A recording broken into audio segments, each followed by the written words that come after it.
Morning guys, update tayo sa bagyong Juan. So guys, ang oras natin ngayon ay alas 6 ng umaga.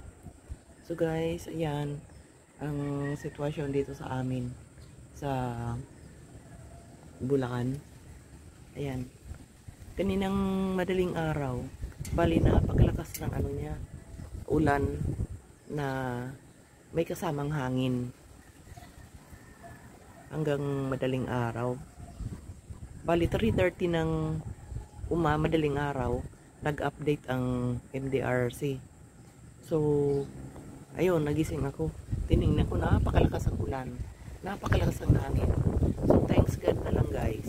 At ngayong umaga ay ito. Hangin na lang siya na malakas. Pabugso-bugso yung hangin. Yan. Pero napakadilim pa ng kalangitan. Ayan makapal pa rin. Ayan. Lakas ang hangin. Nakakatakot. Nandito ako sa terrace namin. So ayan, makikita mo.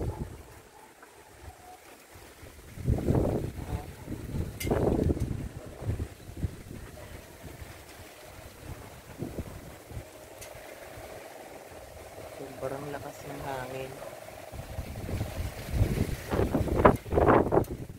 Madilim na kalangitan. Ayan CCTV namin. Ayan. Sobrang dilim. Pero thanks God na lang din at nililipad yung yung ulap niya. Kasi malakas ang hangin, di ba? So inililipad na rin yung nililipad yung ulap. Makapal na ulap, tingnan mo.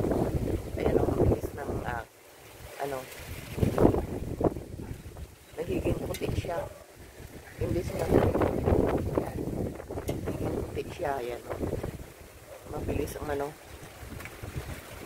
inililipad niya yung ulap. Nagiging putik na.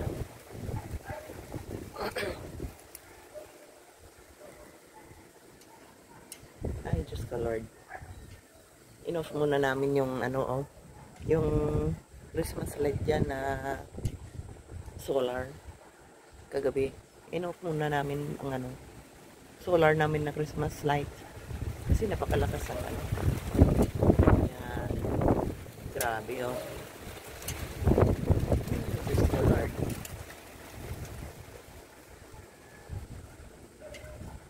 Napakalakas. Ay, ayun, umaambunan naman guys.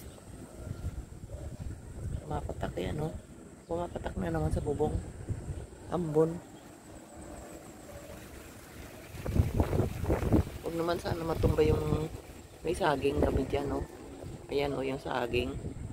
Yung katabi niyan dati, nung bagyong Timo, bumigay.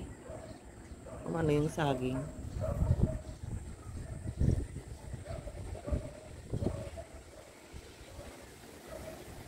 Ayan.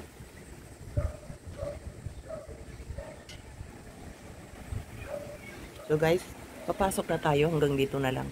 Update ulit tayo mamaya. Papasok na tayo kasi umaambot na naman. Grabe. Pasok na ako guys. Hanggang dito na lang video natin. Thank you for watching guys. Magandang umaga. Ingat kayong lahat dyan. Bye.